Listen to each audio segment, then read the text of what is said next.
dari pelaku-pelaku di dunia industri. Gitu. Nah, cuma sebelum perkuliahan seperti yang sudah-sudah, Anda sudah bisa lihat, saya nggak tahu ada RPS yang sudah dibagikan di Siakat, itu juga bisa Anda lihat. Saya sudah simpan di situ. Anda bisa lihat nanti selama 1 semester apa saja yang akan Anda pelajari pada hubungan industrial ini selama 1 semester itu nanti apa saja. Lalu untuk selanjutnya terkait dengan aturan perkuliahan ya. Jadi ini terkait dengan penilaian nanti Anda selama kuliah. Pada intinya bahwa perkuliahan yang saat ini saya lakukan, itu saya selalu membagi perkuliahan ke dalam 5 kategori perkuliahan ya untuk sistem penilaiannya. Oke. Ya, jadi ada 3 variabel penilaian yang nanti akan saya gunakan dalam mata kuliah hubungan industri.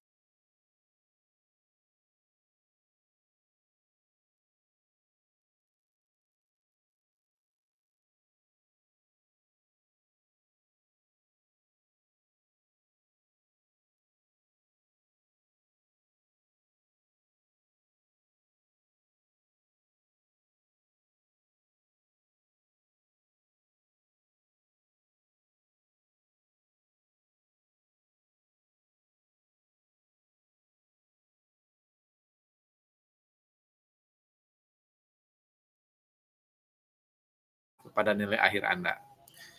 Dan yang pasti inputkan nilai ke dalam sistem, itu saya juga tidak akan memasukkan nilai mutu ya. Jadi nilai yang saya masukkan itu adalah nilai angkanya ya. Jadi nilai angka dari hasil Anda selama mengikuti perkuliahan ini ya, dari nilai angka absensinya, tugas, kuis, UTS, UAS. Nah, terkait dengan nilai mutu biasanya nanti sistem yang akan memberikan hasil akhir. Jadi saya nggak tahu range-nya yang A itu berapa sampai berapa, yang B range-nya berapa sampai berapa, C range-nya berapa sampai berapa, itu saya belum tahu. Cuma nanti saya hanya akan masukkan input nilai numeriknya saja. Jadi saya si A dapat 80. Nah, saya nggak tahu 80 itu A atau B gitu ya. Oke. Nah, untuk supaya fair saja, supaya fair antara Anda dan saya, nah, jadi untuk 4 variabel nilai selanjutnya, itu saya biasanya selalu memberikan kebebasan kepada mahasiswa, Anda mau aturan mainnya seperti apa. Ya, karena yang sudah-sudah biasanya suka berbeda tuh, kelas A pengennya seperti ini, kelas B pengennya seperti ini, kelas C pengennya seperti ini, beda-beda. Tergantung dari keinginan mahasiswanya tersebut. Apalagi misal kayak yang reguler dengan yang karyawan itu pasti pembobotannya berbeda-beda. Yang reguler itu biasanya lebih senang di sektor apa gitu ya. Kalau yang karyawan lebih senang di sektor apa sehingga kesenangannya itu diberi bobot penilaian yang lebih besar. Nah, sekarang untuk kelas yang hari ini, yang hari Kamis jam 18.20 ini, ada yang punya usul mau di angka berapa untuk tugas? Persentase nilainya dari total keseluruhannya? 30%, Pak. Berapa? 30. Itu usul aja, belum tentu disetujui. Nggak apa-apa, nanti kita coba dikasihkan ke Flood maunya seperti apa, apakah setuju atau enggak. Oke, ini usulan yang pertama aja ada 30% untuk di tugas. Selanjutnya ada yang punya usul yang lain?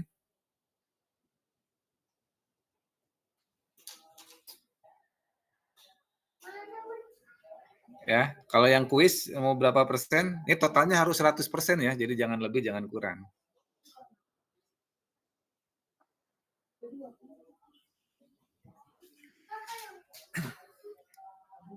Oke, ada masukan dari yang lain terkait dengan kuisnya UTS dan UAS? Bapak mohon maaf sebelumnya, aku izin tanya dulu. Ya. Biasanya kalau misalnya kuis UTS dan UAS yang Bapak berikan, skemanya seperti apa? Apakah full misalnya esai semua kah? Atau misalnya ada multiple choice-nya? Mungkin boleh Oke. dipaparkan dulu Pak dari Bapaknya. Jadi kalau kuis biasanya esai ya. Kalau kuis esai, kalau tugas biasanya nanti pembahasan kasus di jurnal. Ya tugas itu nanti bisa bikin resume jurnal atau apapun itu untuk tugas. Kalau kuis biasanya esai. Untuk UTS itu multiple choice ya. Jadi nanti sistemnya menggunakan sistem di Edling, perangkat di Edling untuk UTS multiple choice. Untuk yang UAS itu nanti akan esai.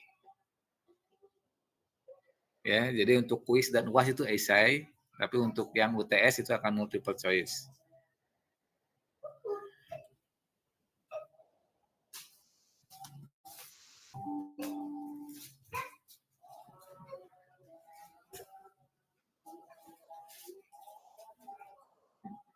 Oke, ada lagi yang mau ditanyakan untuk selanjutnya memudahkan Anda dalam penilaian. Ya, jadi ini untuk fair-fairan aja. Jadi saya ngajar yang kelas pagi pengennya segini gitu kan, yang sekarang yang kelas ini maunya seperti apa.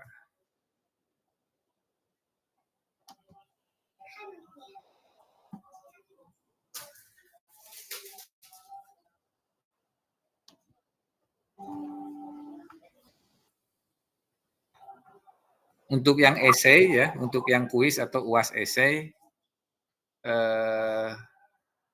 formatnya ya nanti bisa ditulis tangan, bisa di komputer, tapi nanti lihat dulu apakah memungkinkan untuk ditulis tangan. Kalau tulis tangan kan logikanya Anda harus foto lalu upload, itu tingkat kesulitannya nanti saya nggak tahu, dilihat dulu nanti seperti apa ketika proses uploadnya.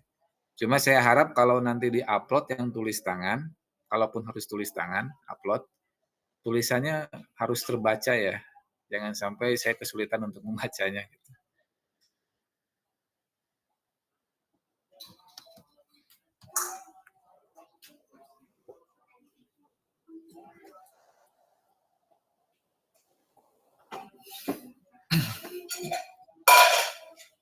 Oke, ada tambahan lagi persentasenya untuk yang sifatnya kuis UTS UAS? 10, 20, 25 gimana Pak?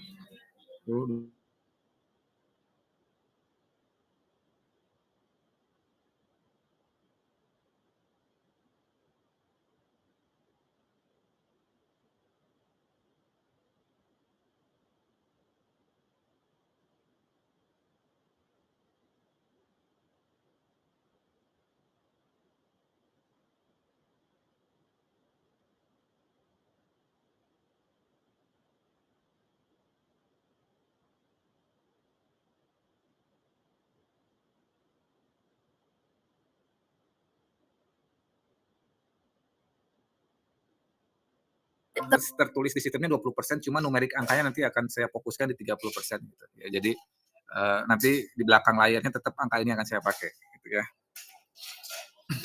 Oke, ya disepakati ini. Nanti saya akan coba masukkan ke sistem juga nilainya ini seperti apa untuk yang ini. Oke, untuk yang terkait dengan yang UTS ya, kan UTS pasti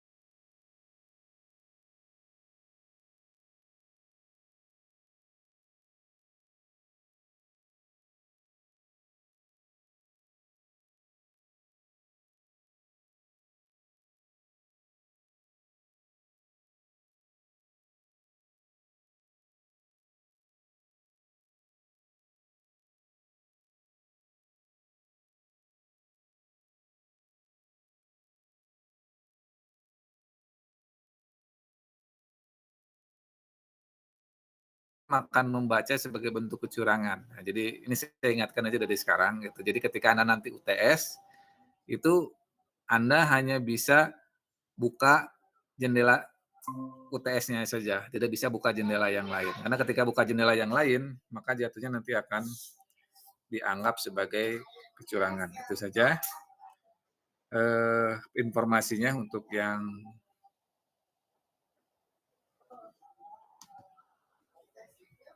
UTS-nya. Oke, kita akan coba masuk ke itu informasi tentang perkuliahan ya. Jadi aturan mainnya seperti itu, saya sudah sampaikan.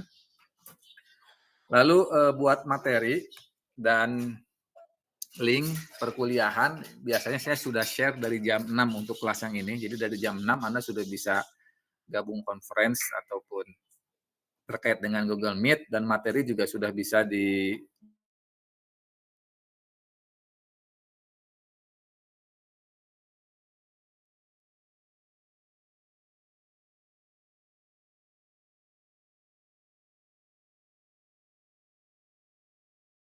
jadi nanti kita akan bahas konsep tentang hubungan industrial, tapi dari sektor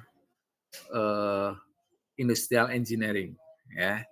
Jadi kalau hubungan industrial ini sebenarnya tidak hanya Anda yang kuliah di teknik industri yang belajar hubungan industrial, tapi teman-teman Anda yang kuliahnya di manajemen, yang kuliahnya di administrasi bisnis, ya itu juga belajar tentang hubungan industrial. Itu ya, hanya memang nanti sektornya akan agak berbeda. Kalau hubungan industrial yang di teknik industri nanti akan arahnya lebih kepada konsep industrial engineering. Kalau yang manajemen akan lebih luas konsepnya. Kalau yang administrasi biasanya industrialnya lebih ke publik, gitu ya hubungannya. Nah, kenapa hubungan industrial ini penting?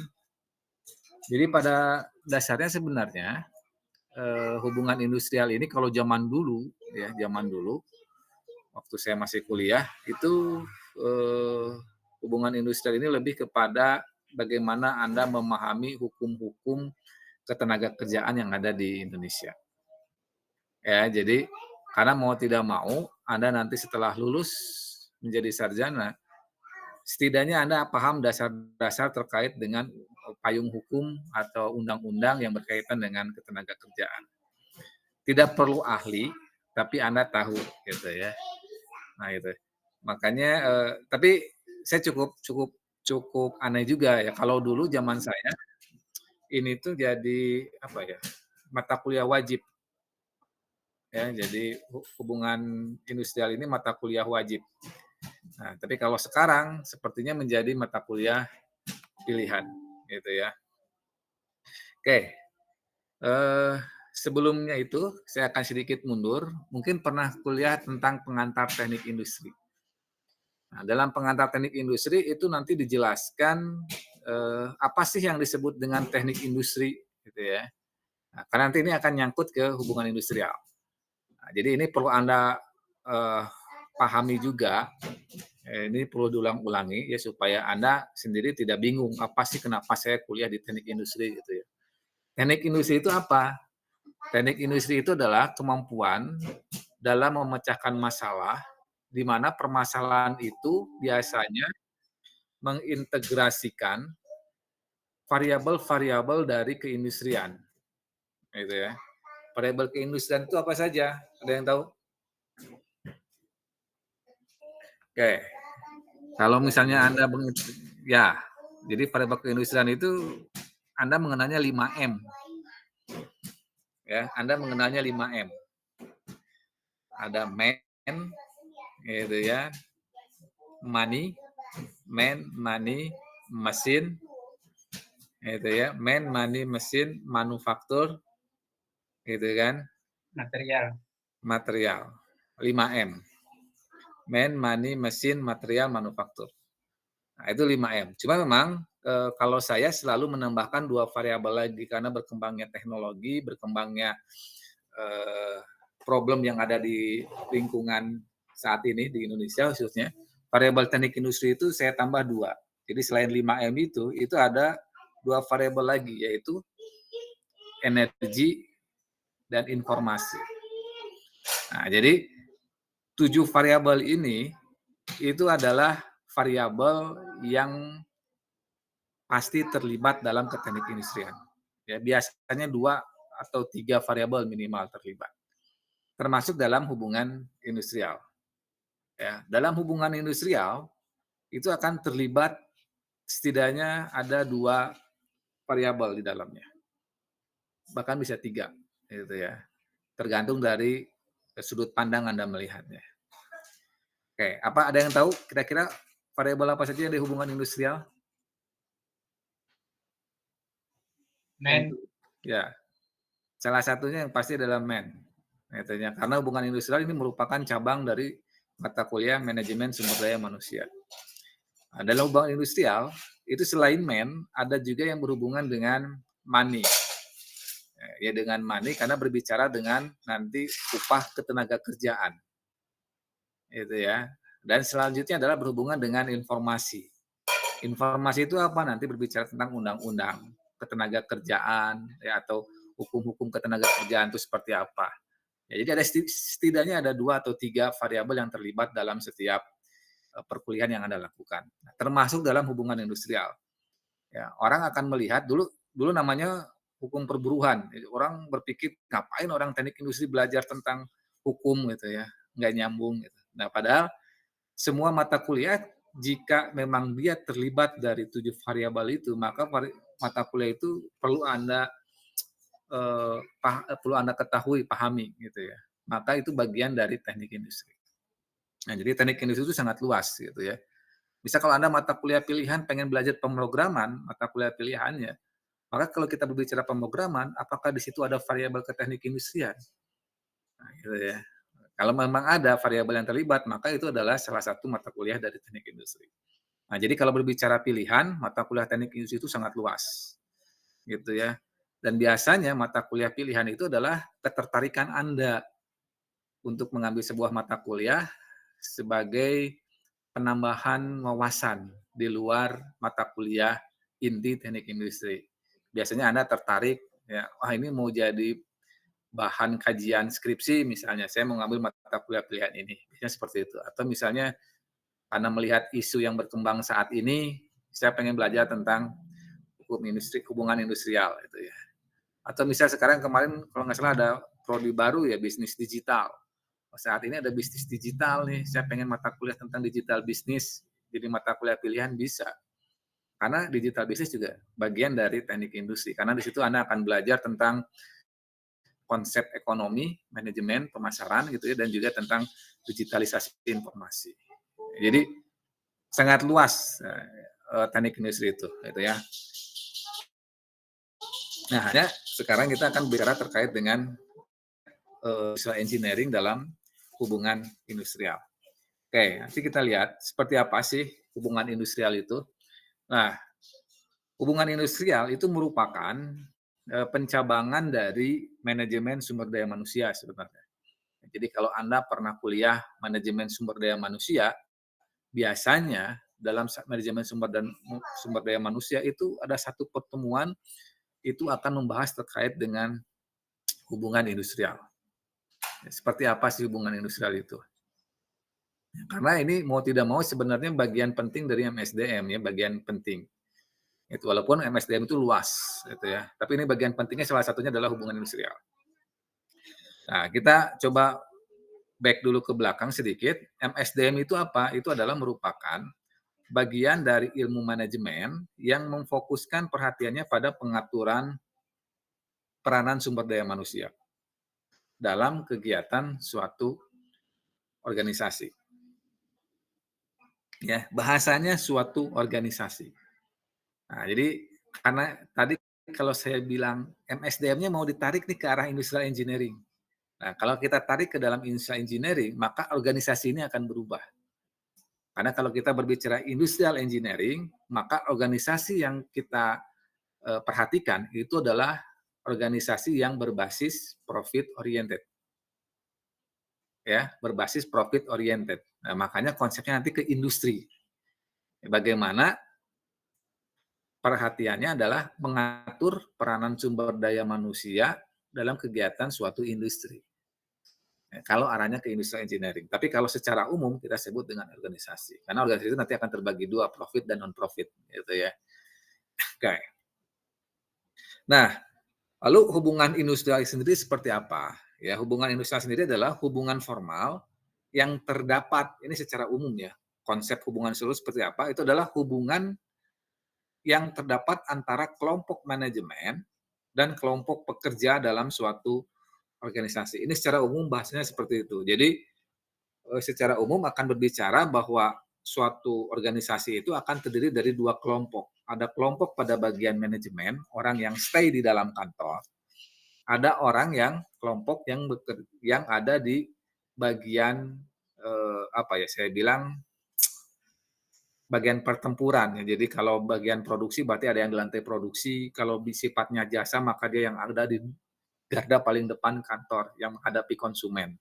Nah, jadi ada 2 kelompok, kelompok manajemen yang di belakang meja, ada kelompok yang, pekerja yang ada di, depan meja. Jadi ada belakang meja dan depan meja, gitu. Itu hubungan industrial. Jadi hubungan seperti itu secara umum. Nah, tapi kalau kita bicara terkait dengan hubungan industrial berdasarkan undang-undang, ya, berdasarkan peraturan pemerintah, Undang-Undang Nomor 13 Tahun 2003, bahwa hubungan industrial itu adalah suatu hubungan antara tiga, apa ya, saya bilang antara tiga pelaku bisnis, itu ya. Tiga pelaku bisnis. Jadi kalau bahasanya undang-undangnya di sini diceritakan bahwa suatu sistem hubungan yang terbentuk antara para pelaku dalam proses produksi barang atau jasa yang terdiri dari unsur pengusaha, pekerja atau buruh, dan pemerintah yang didasarkan pada nilai-nilai Pancasila dan UUD 45. Nah, jadi secara garis besar kita bisa lihat di sini bahwa berdasarkan undang-undang hubungan industrial itu pasti akan terjadi pada suatu konteks industri. Ya, kenapa? Karena industri pasti menghasilkan produk atau jasa. Industri itu pasti menghasilkan itu, produk atau jasa. Yang terdiri dari tiga pelaku. Ada pengusaha, ada pekerja atau buruh, ada pemerintah. Nah, jadi ruang lingkupnya dibikin lebih jelas lagi di sini dengan konsep umum sebelumnya. Kalau konsep umum kan orang di bagian manajemen sama bagian pekerja.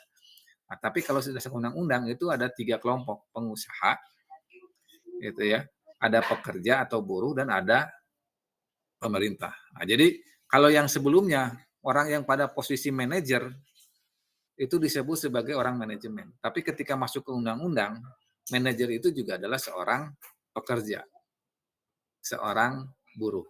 Nah, itu ya. Jadi nanti Anda akan lihat apa yang membedakan mana pengusaha, mana buruh, atau mana pekerja. Nanti akan kita lihat, ya, kita bedah. Oke, lalu apa sih manajemen hubungan industrial? Itu adalah kegiatan yang mendukung hubungan harmonis antara pelaku bisnis, ya tadi pelaku bisnisnya ada tiga kelompok, ada pengusaha, karyawan, pekerja, atau buruh, di situ istilahnya, dan pemerintah, sehingga tercapai ketenangan bekerja dan kelangsungan berusaha. Ya, jadi bagaimana mengatur ketiga kelompok ini? Manajemen hubungan industrial itu seperti itu. Kenapa? Karena tiga kelompok ini, baik pengusaha, karyawan, dan pemerintah, itu mempunyai ketergantungannya masing-masing. Pengusaha juga tergantung terhadap pekerja. Pengusaha tergantung juga terhadap pemerintah. Sama juga, pekerja juga sangat menggantungkan terhadap pengusaha dan juga pemerintah. Pemerintah juga sama, dia berharap dari pengusaha dan juga berharap dari pekerja. Ada tiga kelompok ini akan saling ketergantungan. Oke, lalu sejauh mana sih cakupan-cakupan dari manajemen SDM ini terkait dengan hubungan industrial? Nah, ini cakupannya memang sangat luas gitu ya.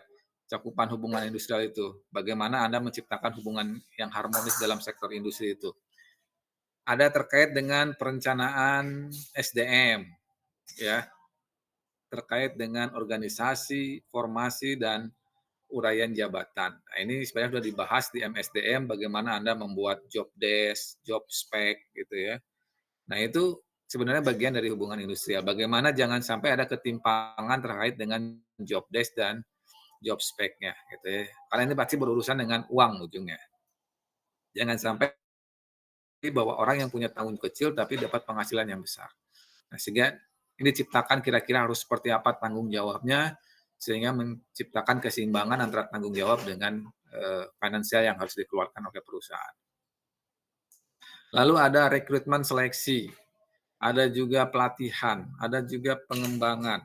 ada pengangkatan, penempatan, kompensasi upah, penilaian hasil kerja, gitu ya, pemeliharaan hubungan kerja, ada mutasi, kenaikan jabatan, ada PHK, pensiun, pengunduran diri dan lain-lainnya. Ini semua diatur dalam konteks di manajemen SDM. Gitu ya. Jadi makanya jangan heran kalau orang teknik industri ada yang kerja sebagai HRD ya, karena dia mungkin paham terkait dengan hubungan industrial tentang hukum-hukum ketenagakerjaan, maka dia ditempatkan di SDM HRD gitu ya. Oke. Nah, kita akan bahas dimulai dari payung hukumnya dulu. Seperti apa sih payung hukum dari hubungan industrial, dari ketenagakerjaannya itu. Nah, ini payung hukum hubungan industrial dalam undang-undang itu biasanya disebut dengan hukum ketenagakerjaan. Nah, nanti dalam hukum ketenagakerjaan ini akan dijelaskan pelaku-pelaku bisnis itu yang seperti apa sih pelaku bisnis itu gitu ya. Nah, kenapa perlunya payung hukum dalam hubungan industrial ini ya? Nah, ini karena ada banyak pertimbangan dari pemerintah. Jadi yang menyiapkan payung hukum ini adalah pemerintah. Gitu ya. Nah, kenapa perlu disiapkan?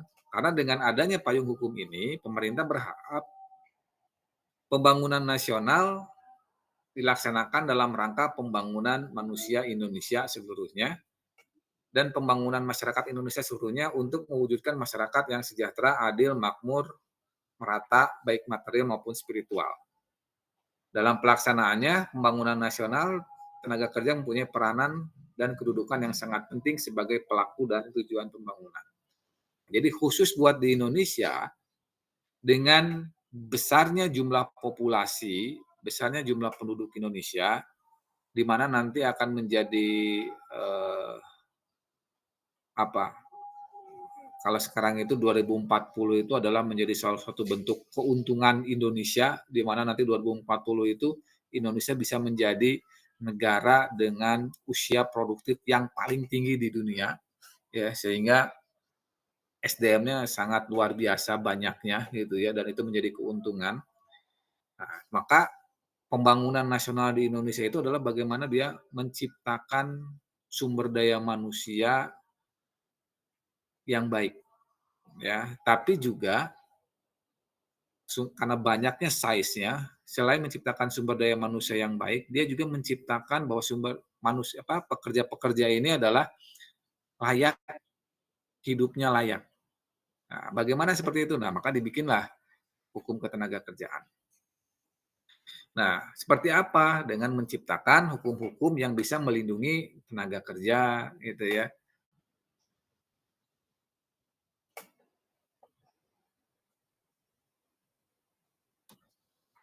Oke, sebentar.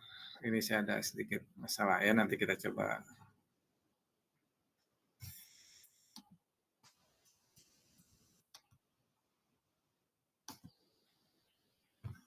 Eh,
sebentar.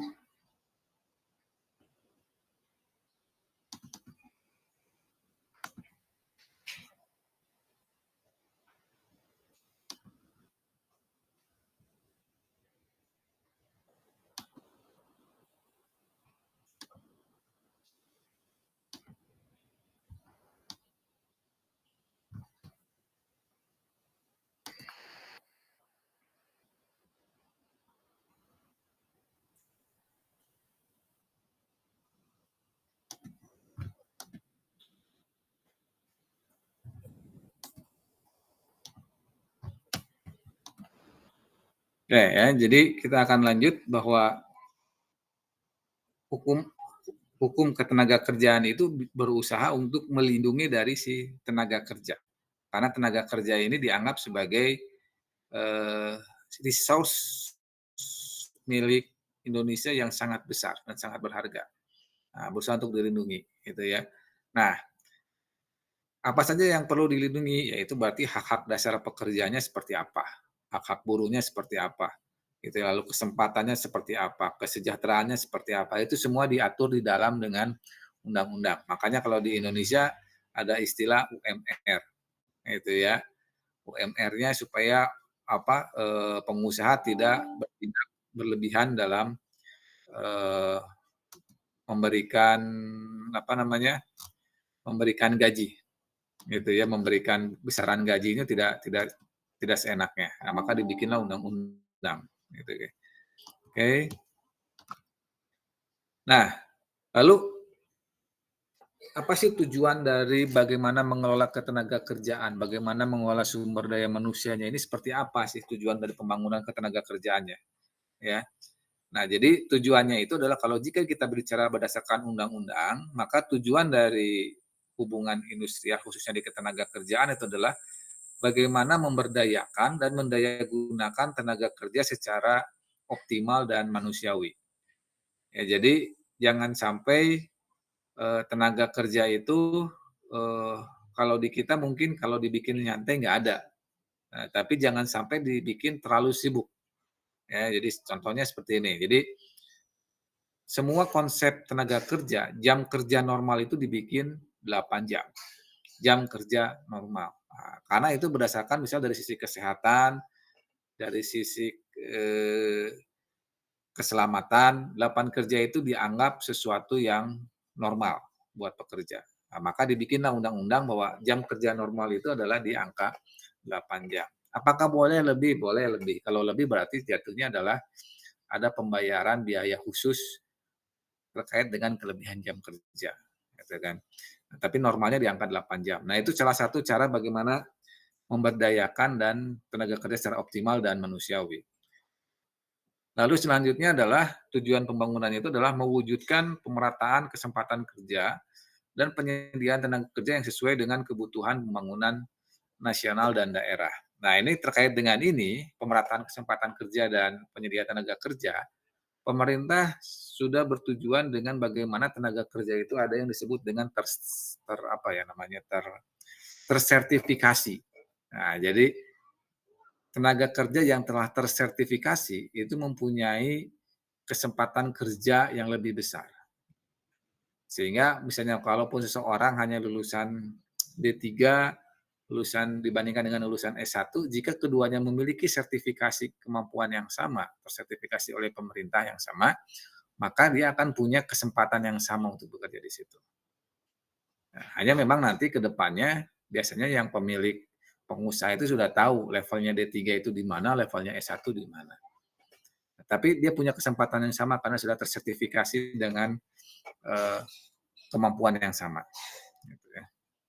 Nah, lalu tujuannya adalah memberikan perlindungan kepada tenaga kerja dalam wujud kesejahteraan. Nah, ini yang sedang digalakan saat ini bahwa kesejahteraan itu tenaga kerja bukan berbicara tentang material kalau di Indonesia ya, karena material di Indonesia sendiri tenaga kerja saat ini adalah sudah termasuk besar, termasuk tinggi ya. Jadi UMR atau UMP, UMK dari tenaga yang ada di Indonesia itu sudah termasuk tinggi ya, dibandingkan dengan Vietnam, dibandingkan dengan Myanmar, upah dari tenaga kerja itu sudah termasuk tinggi. Nah, tapi dirasa bahwa upah yang ada saat ini itu dianggap masih belum mensejahterakan tenaga kerja. Maka pemerintah berusaha menciptakan kesejahteraan dengan melakukan. Contohnya apa? Contohnya adalah misalnya bahwa perusahaan sebagai penanggung jawab tenaga kerja itu perlu mendaftarkan tenaga kerja misalnya terdaftar di BPJS. Sehingga nanti ada jaminan rasa aman ketika bekerja. Gitu kan. Jadi lingkungan sekitarnya yang dibikin aman. Ya, jadi ketika ada kecelakaan kerja ada BPJS Kesehatan, atau misalnya ketika ada kecelakaan kerja yang diakibatkan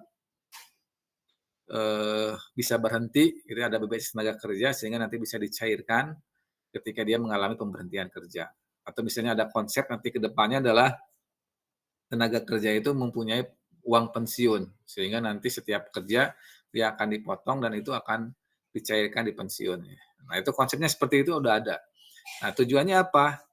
Memberikan perlindungan tenaga kerja, termasuk misalnya rumah dengan DP rumah subsidi. Nah, itu kan itu perlindungan tenaga kerja.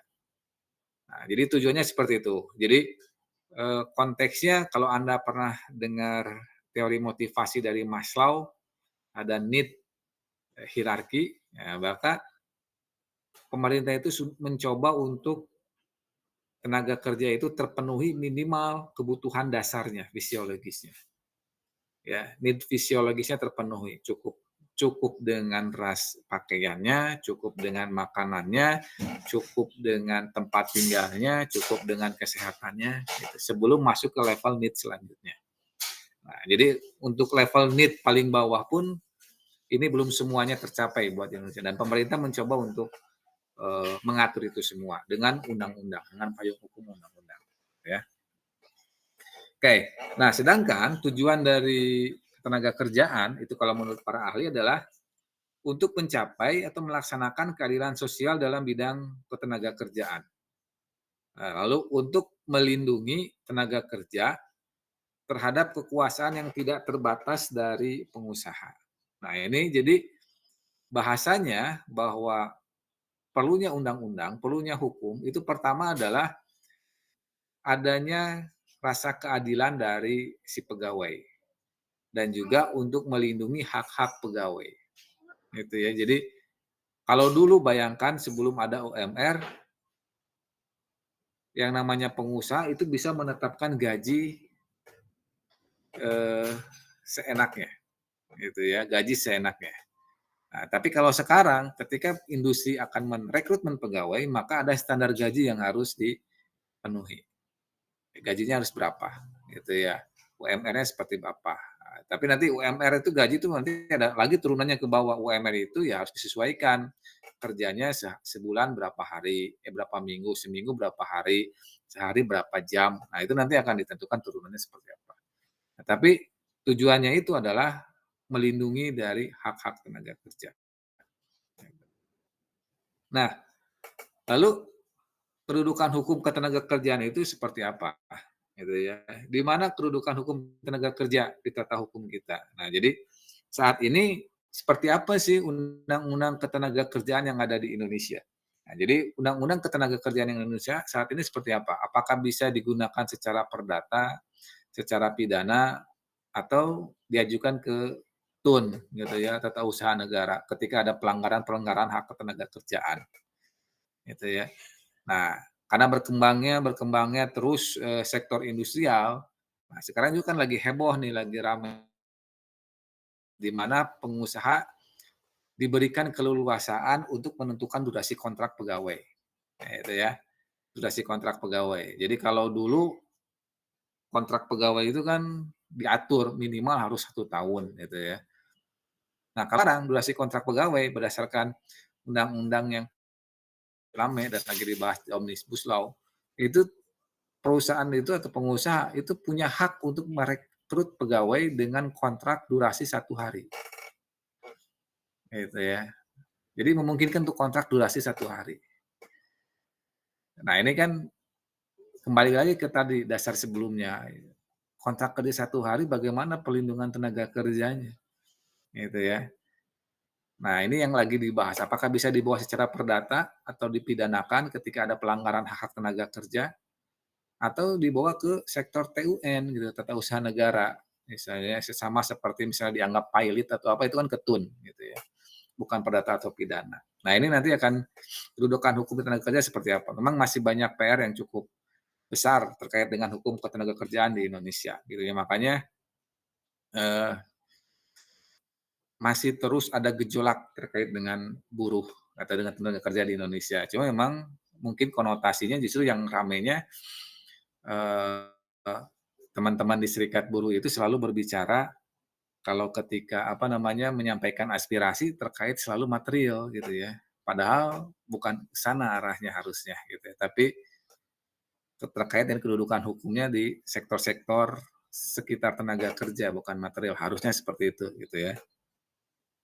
Oke, ini ada beberapa istilah-istilah dari ketenaga kerjaan gitu ya. Nah, ini adalah istilah umum ya. Jadi di tenaga kerja itu ada buruh, ada pekerja, ada karyawan, ada pegawai, ada majikan, ada pengusaha. Nah, jadi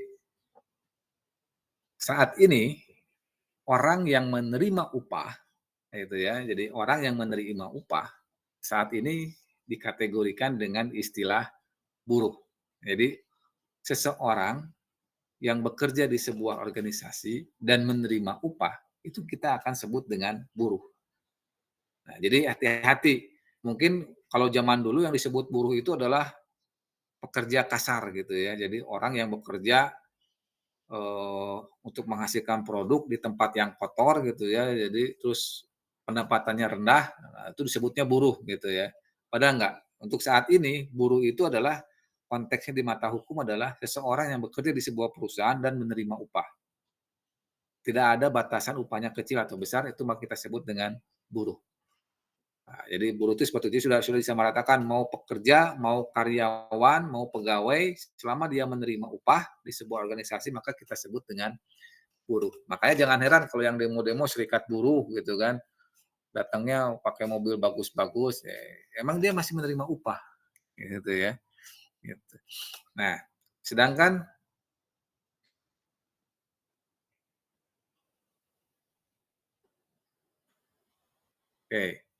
itu terkait dengan buruh. Sedangkan pemberi upah itu kita sebut dengan pengusaha.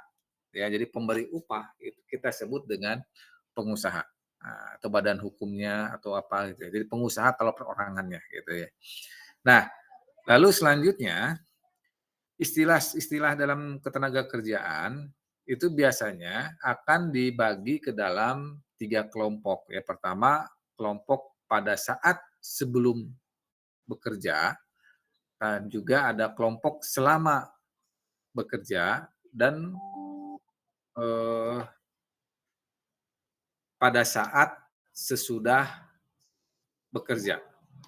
Jadi akan dibagi ke dalam 3 waktu jeda, gitu ya. Oke. Nah tadi ini ketenaga kerja atau sama dengan buruh, orang yang mampu melakukan pekerjaan guna menghasilkan barang atau jasa untuk pemenuhan kebutuhan sendiri maupun masyarakat. Nah, jadi intinya tenaga buruh itu adalah pekerja yang menghasilkan barang dan jasa juga menerima upah. Nah, itu. Hmm? Pekerja atau buruh adalah orang yang bekerja menerima upah atau imbalan dalam bentuk lain. Nah, lalu bagaimana dengan PNS, dosen, atau guru? Apakah disebut dengan buruh? Ada yang komen?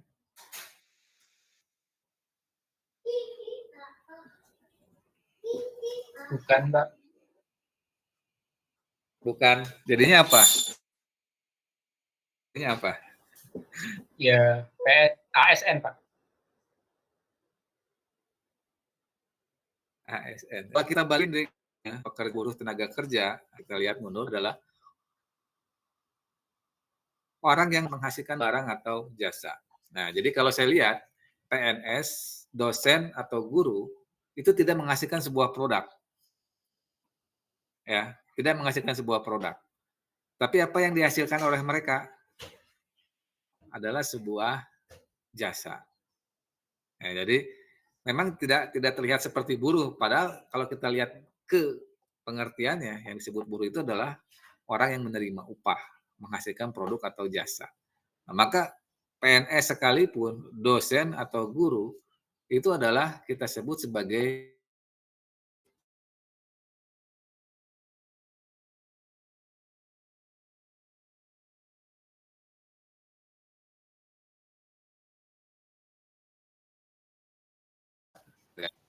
kantor presiden dengan pengusaha. Itu. Jadi berbanggalah yang sudah punya itu ya. levelnya beda, bukan buruh tapi pengusaha gitu, di mata undang-undang gitu ya. Gitu. Jadi Anda harus bisa pisahkan mana yang buruh, mana yang pengusaha. Karena di mata undang-undang cuma ada dua, buruh dan pengusaha. Nah, termasuk PNS, dosen atau guru itu kita sebut sebagai buruh. Oke. Nah, Pengusahanya siapa, Pak? gimana? Pengusahanya siapa, Pak? Kalau untuk kasus Kasus gimana? ini Ya, PNS. kalau kasus yang PNS, yang memberi upahnya itu siapa? Yang memberi upahnya itu sebenarnya adalah masyarakat yang membayar pajak. Yang membayar pajak, ya. Membayar pajak itu sebenarnya pengusaha. Jadi masyarakat yang membayar pajak itu adalah pengusaha yang memberi upah kepada para PNS atau pada ASN itu. Cuma memang konteksnya lebih luas ya, karena kalau di hubungan industrial ASN ini berbeda dengan konteksnya dengan buruh, dengan guru atau dengan dosen. Kenapa? Karena PNS atau ASN ini itu biasanya dia ada di organisasi non profit, ya, organisasi non profit.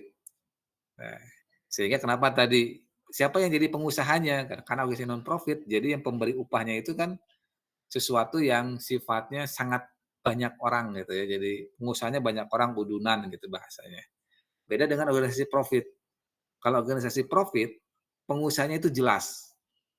Ya, pemegang sahamnya itu jelas. Wah, nah gitu ya. Jadi itu yang membedakan antara organisasi profit dan non profit. Nah, makanya nanti kalau dibahas PNS itu seperti apa, maka ruang lingkupnya akan lebih luas karena akan berbeda. Organisasi profit dengan non profit itu nanti pembahasan hubungan industrialnya berbeda.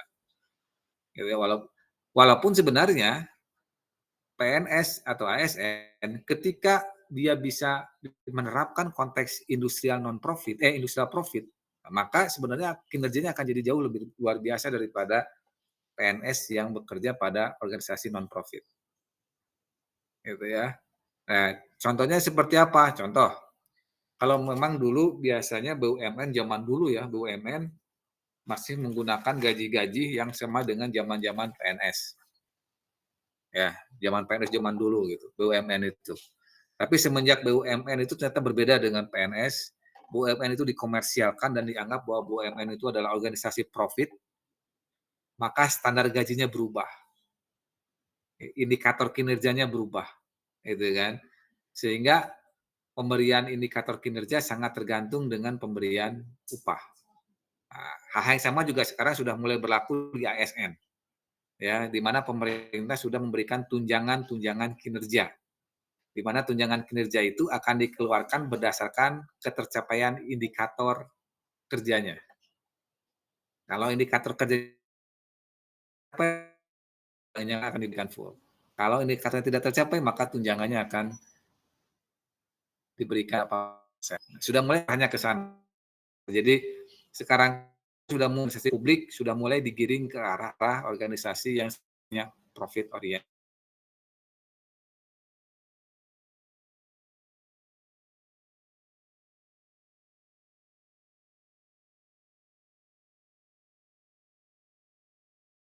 Gitu ya. Hanya udah mereka itu akan sesuai dengan apa yang didapatkan. Walaupun nanti evaluasinya akan berbeda gitu ya antara yang profit dan non profit di Indonesia saat ini. Kalau profit kan jelas ada keuntungan buat negara. Tapi kalau yang non profit saat ini mau diajak ke profit berbicara keuntungan pasti jawabannya selalu minus gitu ya. Kalau Anda lihat APBN Indonesia pasti selalu minus gitu kan. Minus, minus, minus setiap tahun belum ada yang untung gitu. Mungkin nanti ini yang harus dipikirkan gitu ya. Karena kalau berbicara diarahkan ke arah profit, APBN itu tidak boleh minus. Jadi harus surplus. Gitu. Nah itu ya, jadi PNS itu seperti itu. Gitu ya. Jadi PNS itu apa? PNS itu buruh sebenarnya. Gitu. Cuma memang PNS itu tidak boleh ikut dalam serikat buruh. Jadi harus ada ibaratnya apa ya? Ada tidak ikut campur terkait urusan itu. Gitu ya. Jadi harus netral katanya PNS karena melayani publik. Gitu ya. Padahal dia sama-sama buruh sebenarnya. Oke, ini tadi Pak, ya. kalau tadi di hubungan industrial kan 3 ya, pengusaha, Ya. pekerja, dan pemerintah. Nah, kalau kerjanya itu PNS berarti hubungan industrialnya jadi kurang jelas ya, Pak, ya? Karena kan mereka sendiri pengusaha dan pemerintah ini jadi agak membingungkan ya posisinya. Ya, sebenarnya gini ya, jadi konsep yang disebut dengan pengusahanya ini kan harusnya masyarakat ya yang mengawasi gitu kan. Harusnya seperti itu ya. Jadi siapa yang mengawasi PNS gitu kan ya. Kalau kita berbicara undang-undang di Indonesia, itu kan Indonesia itu ada eksekutif, ada legislatif, ada yudikatif.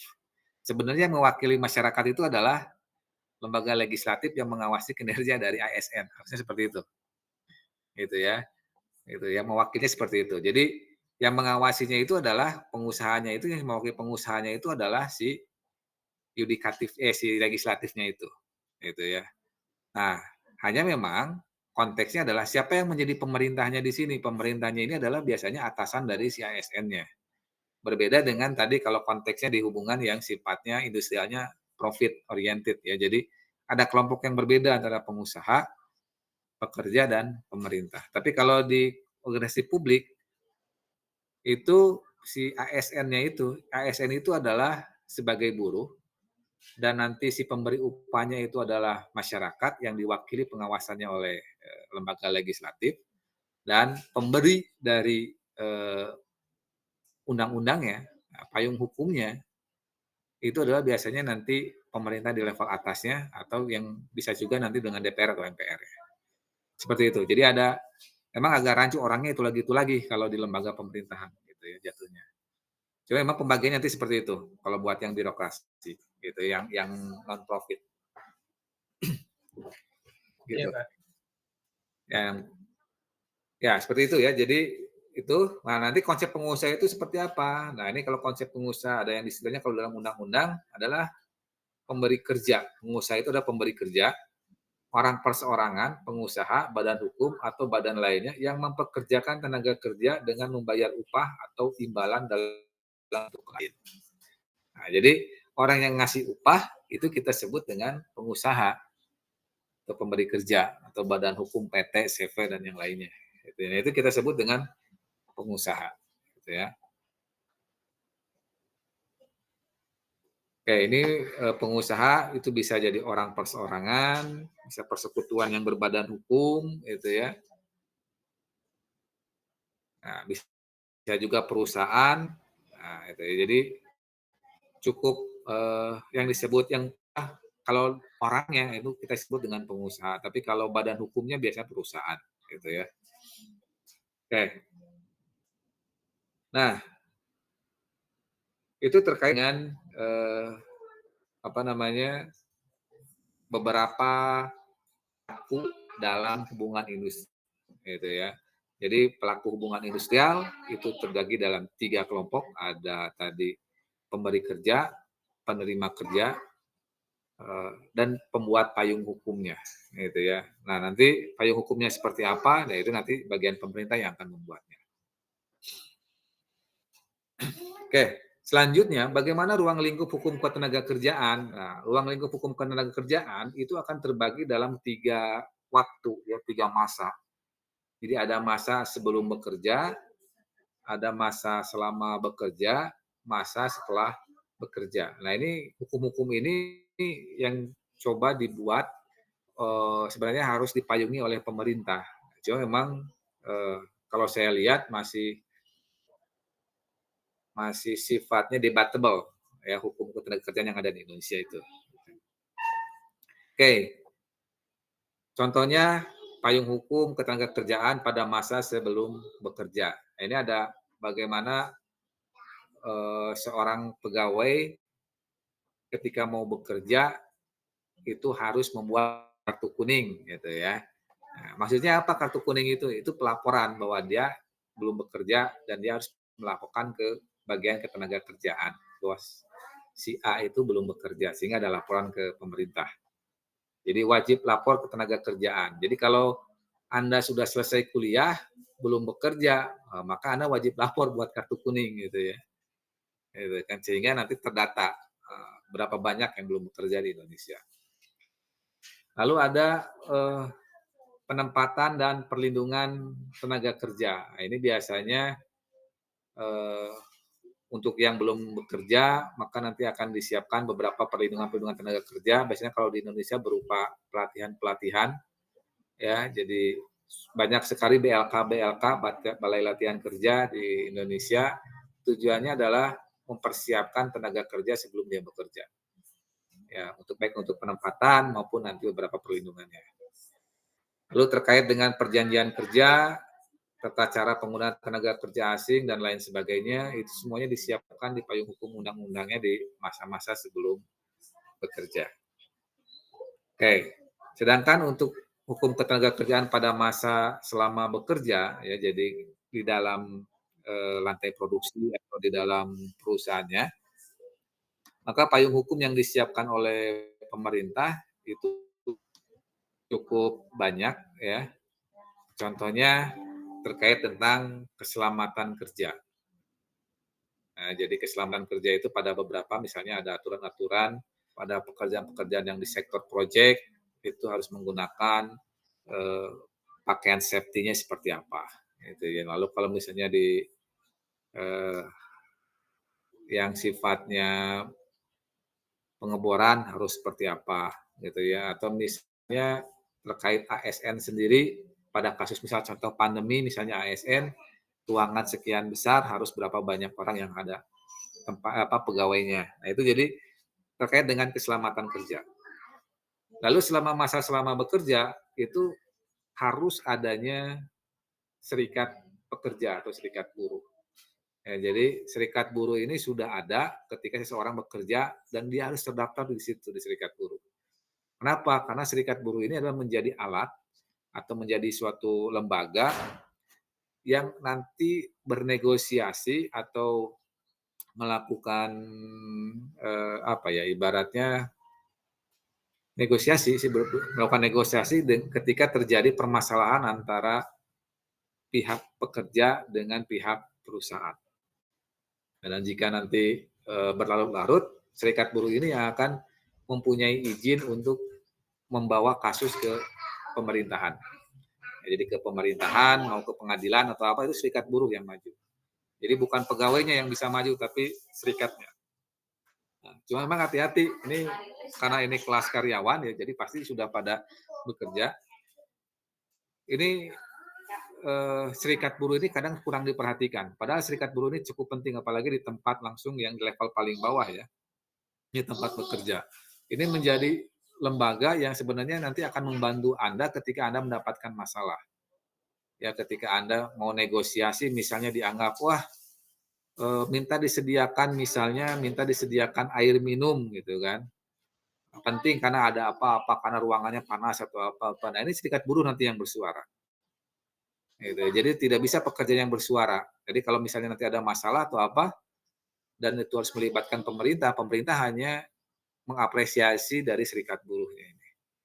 Nah, selama ini justru pegawai-pegawai itu sering melepas serikat buruh ini, sering dipegang oleh orang-orang yang justru orang-orangnya itu diatur oleh pengusaha, yang seperti itu biasanya.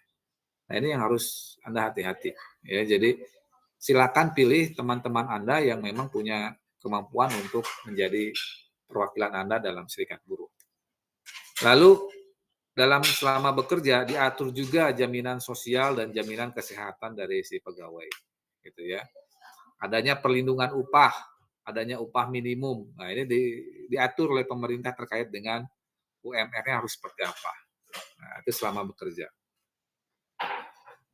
Nah, lalu yang setelah bekerjanya seperti apa? Nah, pada masa-masa yang setelah bekerja, ini adalah ada penyelesaian hubungan industrial itu seperti apa. Ya, jadi biasanya kalau masa setelah bekerja itu akan terbagi dua.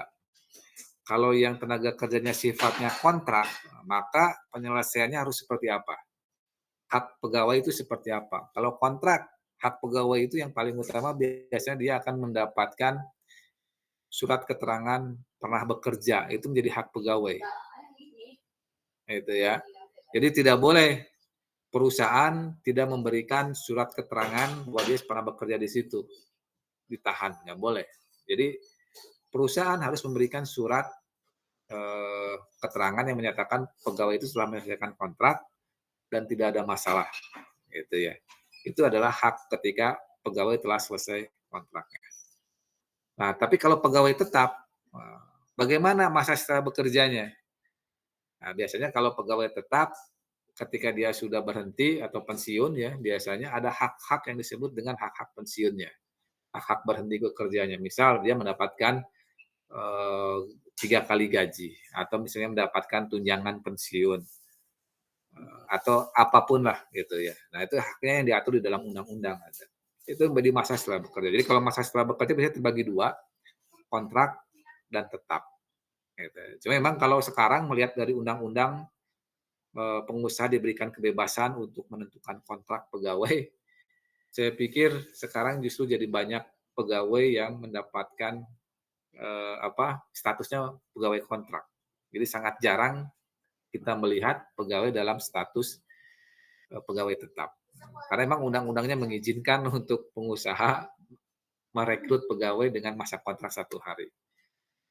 Ya, jadi saya berpikir kasus ini itu dulu nggak mungkin gitu ya, mengontrak pegawai 1 hari. Ya, ternyata dengan adanya undang-undang mengizinkan itu malah bisa gitu ya.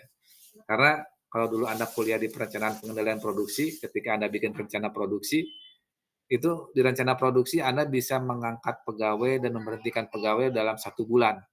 Ya, jadi fluktuatif tenaga kerja. Nah, ternyata itu tuh saya pikir hanya apa ya, hanya sebuah metode dalam sebuah, penyelesaian produksi.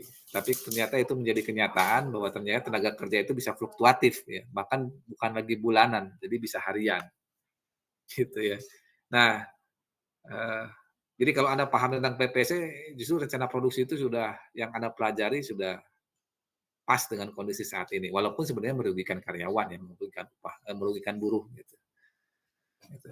Cuma ya, eee mungkin pemerintah berbicara bahwa saat ini lebih butuh dana masuk sehingga memberikan keleluasaan kepada pengusaha untuk menginvestkan menginvestasikan dananya lebih besar, eee, untuk pembangunan ekonomi di yang sektor lain, mungkin seperti itu, tapi saya juga nggak tahu, itu harus dibahas lebih detail terkait itu. Oke, sampai sini ada yang ditanyakan?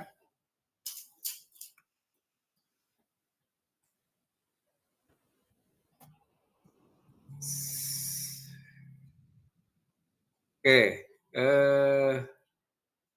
ini sedikit informasi saja sebenarnya. Anda calon industrial engineering, ya. Anda seorang calon industrial engineering, hubungan industrial ini perlu Anda pahami. Karena mau tidak mau, seorang industrial engineering itu nanti ujung-ujungnya itu akan menjadi pengusaha. Ya, ujung-ujungnya Anda akan menjadi pemberi upah. Ya, ujung-ujungnya seperti itu. Walaupun misalnya sekarang Anda masih menjadi buruh, gitu ya.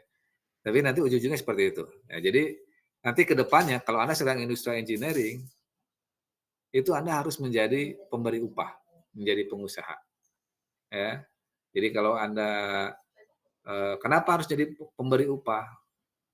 Apa yang Anda pelajari dari semester 1 sampai dengan nanti Anda lulus, itu adalah mewacanakan Anda menjadi seorang pemberi upah. Anda belajar tentang pengontrolan keuangan, bagaimana sebaiknya keuangan itu diatur, gitu. Anda sebagai perencana proses produksi, gitu ya. Anda belajar tentang psikologi manusia, mengatur nanti manusia itu harus seperti apa. Nah, jadi memang sebenarnya Anda sudah menguasai konsep-konsep seorang pengusaha ilmu-ilmunya. Nah, jadi saran saya, walaupun sekarang Anda menjadi buruh, sudah mulailah untuk berwirausaha, sudah mulailah untuk berwira swasta. Jadi mulai terapkan apa yang sudah Anda dapatkan sejak sewaktu kuliah, itu sudah mulai diterapkan. Termasuk misalnya kalau usahanya sudah agak besar, maka konsep hubungan industrialnya ini harus Anda pahami, gitu ya. Jangan sampai Anda merugikan, buruh, gitu ya, merugikan buruh, gitu. Jadi ada hak-hak buruh yang harus Anda perhatikan juga di situ. Oke, ada yang tanyakan sampai sini? Izin bertanya, Pak. Ya, silakan. Bagaimana, Pak, kalau misalkan ada perusahaan yang tidak memberikan fasilitas seperti BPJS Ketenagakerjaan ataupun kesehatan, apakah perusahaan tersebut, melakukan pelanggaran, Pak? Ya, jadi kalau berbicara terkait dengan Undang-Undang Tenaga Kerja, BPJS, Kesehatan atau Tenaga Kerja itu sifatnya adalah kewajiban dari, perusahaan. Walaupun misalnya sharing ya, sebenarnya pembayaran BPJS itu sharing ya, sharing antara pengusaha dengan tenaga kerja. Sebenarnya sharing gitu. Jadi, sebagian gaji tenaga kerja itu sebenarnya dipotong ya, berapa persen, 5 atau 10% untuk pembayaran BPJS dan sisanya akan dibayarkan oleh, perusahaan. Ya, jadi sebenarnya kalau bicara undang-undang itu wajib perusahaan untuk memberikan BPJS ya, jaminan sosial dan jaminan kesehatan kepada tenaga kerja berdasarkan undang-undang. Apalagi kalau perusahaan yang sudah berbadan hukum ya, perusahaan sudah berbadan hukum itu wajib tuh, wajib hukumnya wajib untuk menerapkan itu. Dan kalau misalnya tidak, sebenarnya makanya perlunya serikat buruh itu di situ. Jadi kalau ada serikat buruh dalam perusahaan itu bisa mengadukan serikat buruh itu, mengadukan ke pihak perusahaannya dulu terlebih dahulu mediasi.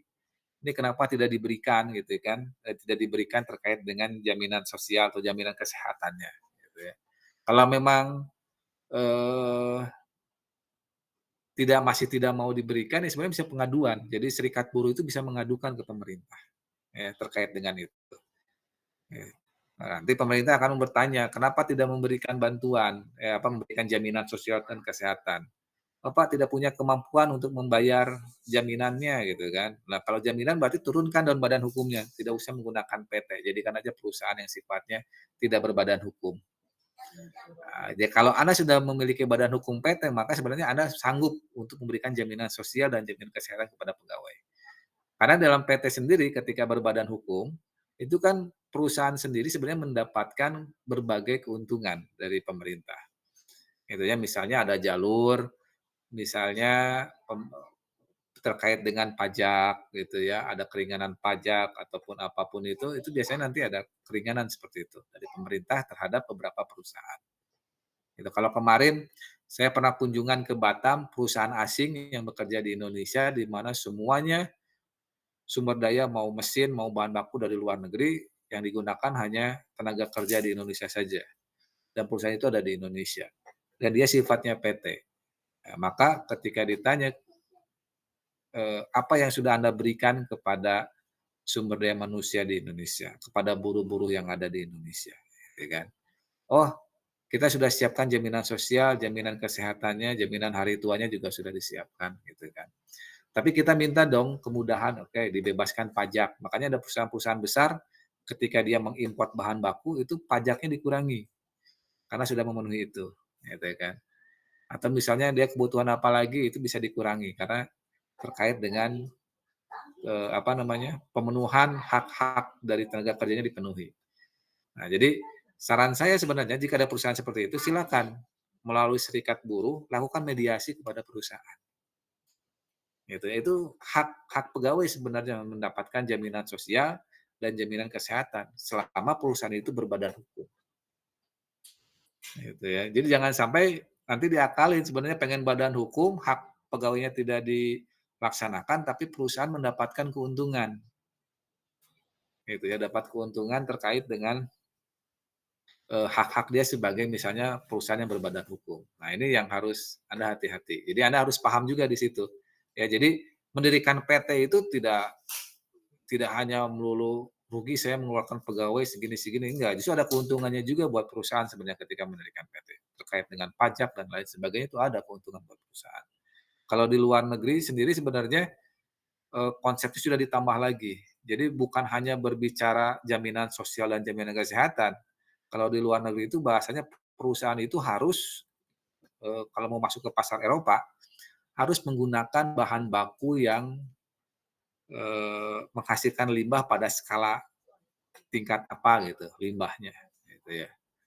Nah, ketika itu sudah lolos limbahnya atau lolos ISO 14000, maka barangnya bisa masuk ke Eropa. Nah, itu sudah sampai seperti itu kalau di luar negeri ya, di Eropa. Nah, kalau di Indonesia sekarang masih barang itu adalah di levelnya di level terkait dengan, pemenuhan di hak-hak buruh ya kalau di Indonesia. Jadi Ketika perusahaan sudah memenuhi hak buruh, maka nanti akan ada beberapa keuntungan yang dimiliki oleh perusahaan. Mungkin itu ya. Jadi kalau saran saya ke serikat buruhnya, didiskusikan dengan perusahaannya, dimediasi. Baik Pak, terima kasih Pak. Oke, ada lagi? Izin bertanya Pak, Ya, silakan. kalau misalkan serikat pekerja sebagai penjembatan antara perusahaan sama pemerintah, kenapa nggak diwajibin aja setiap perusahaan Pak? Ya, jadi gini, sebenarnya serikat buruh itu adalah jadi kalau pemerintah tidak bisa mewajibkan atau mewajibkan perusahaan punya serikat buruh. Jadi serikat buruh itu biasanya akan berbeda dengan manajemen yang ada di perusahaan. Jadi harus pegawai yang ada di situ yang menciptakan serikat buruh. Gitu ya, sehingga serikat buruhnya nanti didaftarkan ke pemerintah bahwa perusahaan ini sudah punya serikat buruh dan nanti akan dihubungkan dengan organisasi serikat buruh. Biasanya seperti itu. Gitu ya. Jadi nggak ada kewajiban dari pemerintah untuk mewajibkan perusahaan untuk memiliki serikat buruh. Tapi jika kelompok pegawai tersebut memiliki serikat buruh, maka pemerintah akan memfasilitasi, gitu ya. Nah, jadi bahasanya gini ya, jadi pengusaha itu sebenarnya justru merasa untung ketika perusahaannya tidak punya serikat buruh. Ya, pengusaha itu merasa untung. Artinya apa? Ketika ada permasalahan dengan buruh, perusahaan tidak akan pernah mau mendengar. Karena yang akan didengar itu adalah suara-suara yang masuk ke serikat buruh. Gitu ya. Nah, contohnya seperti inilah. Anda mahasiswa, Anda demo ke presiden, ke Jokowi misalnya. Wah, turunkan BBM, turunkan apa. Jokowi nggak akan pernah dengar. Gitu ya. Kenapa? Karena yang Jokowi dengar itu adalah aspirasi yang masuk lewat DPR. Nah, jadi kalau Anda mau demo, Anda demonya ke DPR. DPR nanti akan menyampaikan ke presiden. Itu mekanismenya. Sama juga yang serikat buruh gitu kan. Jadi kalau silakan Anda bicara perwakilan, bicara ke serikat buruh, nanti serikat buruh yang akan mediasi dengan perusahaan ataupun dengan pemerintah. Nah, makanya serikat buruh itu sangat penting ya. Di perusahaan selevel manajemen, selevel manajer atau misalnya ada asisten direktur apa itu juga buruh sebenarnya gitu kan. Cuma biasanya level-level seperti itu kan ibaratnya terkungkung gitu ya. Jadi terkungkung. Jadi kalau saran saya, kalau serikat buruh itu biasanya ada di level-level yang jadi pengurus itu adalah level-level di serikat buruh di menengah. Biasanya supervisor atau kadang operator. Ya. Jadi yang aktif di serikat buruh karena akan lebih paham seperti itu daripada yang ada di level-level manajemen. Kalau level-level manajemen biasanya cenderung kalau saya bilang cari aman gitu ya kalau di level manajemen. Berbeda dengan pegawai yang ada di level-level di bawah kayak supervisor dan yang lainnya itu akan lebih membutuhkan itu kalau saya lihat seperti itu.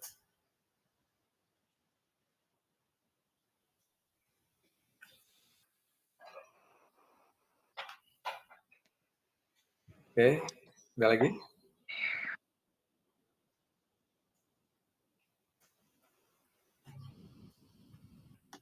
Oke, sebentar. Maaf Pak, izin bertanya Pak. Silakan. Kalau untuk jaminan pensiun Pak, terkadang perusahaan suka ada yang tidak sesuai membayarnya itu Pak. Oke, jaminan pensiun ya. Ini Iya kan Pak.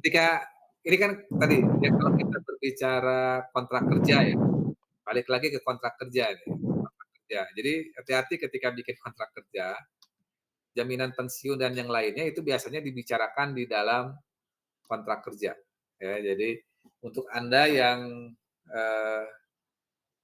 dalam kontrak kerjanya sudah dijelaskan adanya terkait dengan Anda mendapatkan pensiun ketika Anda sudah habis masa kerjanya. Nah, biasanya itu dimunculkan di dalam adendum di kontrak kerja.